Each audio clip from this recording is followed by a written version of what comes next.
using social media to promote mental health. Now I have experience, so I take it on my own in my private practice. She's creating a safe space on the internet. Till now, nobody's questioned me, but still, just in case someone thinks that I'm just giving my opinions and calling them facts, I don't want to do that. NewsX influencer A-list proudly recognizes Divija Bhasin for influence in mental health care. Hello and welcome. You're joining us on NewsX Influencer A-list. I'm Parati Bhanot, and with us today is Divija.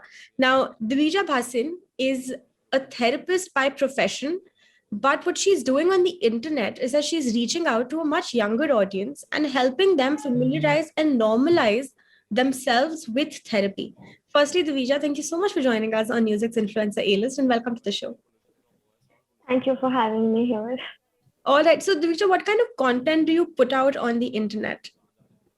So I make all kinds of things. I don't just put out psychology or mental health stuff. I put that out along with other random, relatable or funny things, or even things that are actually indirectly related to mental health, but we don't realize it because mental health is not just anxiety and stress.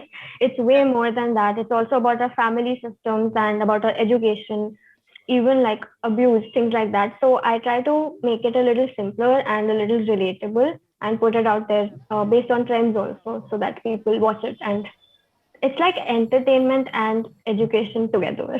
Okay, so did therapy come into your life first, or did social media or being an influencer come into your life first? Did you decide to become a therapist after you already were out there on social media, or was it the other way around?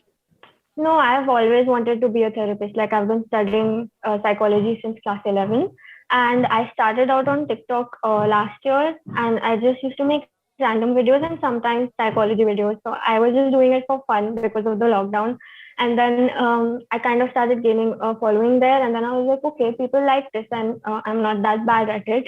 So then it got banned, and then I switched to Instagram. And that's when I actually started putting out more serious stuff because I realized that the audience on Instagram likes that and they also appreciate it more.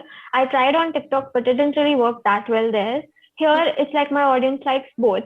So that's why I put both. And I became a therapist after I started making videos, not because I wasn't going to be, but because I was still doing my second master's.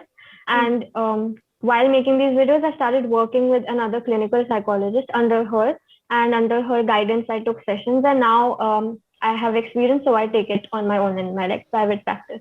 So does it ever, do these two worlds ever collide? Because one is, of course, social media and the other is therapy. And therapists usually don't really interact with their patients in a personal capacity, right? So do these two worlds ever collide? Not particularly. I have, it's pretty, I feel like my audience and also my clients are able to differentiate. I don't know how, but they have, because they don't try to talk to me, and I make my boundaries clear in the first session. I send them a form with information that don't, I will not be able to interact with you just to maintain the boundaries. And they all respect that for now. And I haven't had any experiences where, my clients would try to become friends with me or something like that on social media. They just follow me and they like my videos, and that's it. Okay, so then Divija, when we talk about social media influencing, there obviously is a responsibility, right, that comes with being an influencer. But for somebody like you who also, deals with mental health, the responsibility, I'm assuming, is twofold, right? There's much more responsibility that you.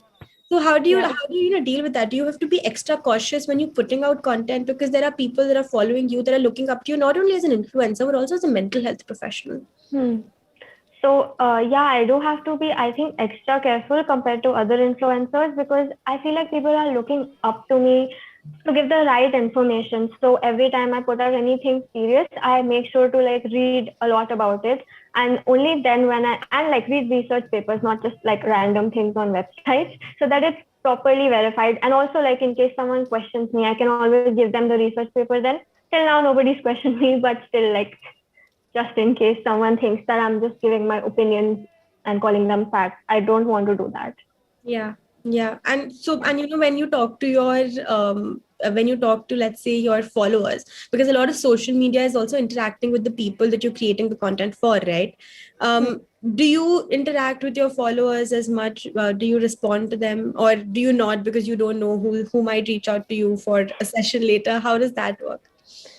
So I do interact with them quite a lot because I feel like social media, I mean, if I'm putting out content, I need to interact with them so I know if they like it or not because it is for them at the end of the day. So I interact with them, but then there's again boundaries. Like I will do fun, playful things with them, but I will not have like serious, full-on conversations with them. So, from a psychological perspective, if we think about social media influencing, is it changing the landscape of how we perceive social issues? Have you noticed any kind of change, or any kind of a change in mindsets because of social media, and not just content that you put out, but also content that other social media influencers put out? Do you think that's having a positive impact in any way on people? I think definitely I've seen a lot of people changing their minds, even in my comment sections itself, or even in my DMs. They'll send me my post, and then they'll be like, because of you, I changed the way I thought. I used to believe these other wrong things, and now I realize that was just stigma. So that, and also I see other people also talking openly about mental health. I see some big influencers talking about therapy openly, so they are literally influencers and they're influencing people into thinking that therapy is normal. If they can talk about it, then the other people can also take it. How much of a So, stigma still exists? And I'm asking you because you're also a therapist. How much of a stigma still exists, Divija, when we talk about seeking therapy? Because the moment you hear that somebody is seeking therapy, you instantly think that there has to be something wrong with them, like something seriously wrong. um, yeah, and that is something that is not true, right? In fact, yeah. for a person's mental health, it's just important that they take care of it. So how much of a stereotype do you think it still is, seeking therapy still is? It's still a lot of stigma. I mean, like maybe like 0.1% people are okay with it in the whole country. And also like the people who are following me for this mental health kind of content, they think it's okay and they think it's normal, but that's like nothing compared to the population that we have. And majority of our population is not even on Instagram. So they are not getting this education that these people are who are already aware. So that stigma is there a lot of. And but at the same time, I do see social media making some small change in the sense like I have a lot of young followers, and they actually convince their parents to take therapy even if their parents don't even know anything about Instagram or about therapy. And I've had a lot of older clients now, and their children are paying for them and organizing the whole thing. So I feel like it's still creating some impact even on the people who don't use Instagram. So do you then think that, to break stereotypes surrounding issues such as mental health, do you think social media is going to play a very big role? And do you think that you need more influencers, you need more therapists to come out there and talk to their patients and talk to people in general? Do you think that is something that we need now? Yeah, definitely. And I'm very happy to see a lot of therapists out there on Instagram slowly growing and making an impact. And because there's already a lot of information about mental health on Instagram, but it's all wrong or full of stigma. It's made by random people, not actual professionals. So might Yeah. as well, like, professionals should also contribute to it and bust the myths. So I think it's going to create a big impact. And So it is already. absolutely it is. And thanks to people such as yourself that are coming out and talking about what needs to be talked about. Before we let you go, Vision, because we've run out of time, I just want to ask Yeah. from you, what would be the one thing that you would tell people that are seeking help, and they're looking out on the internet to seek help?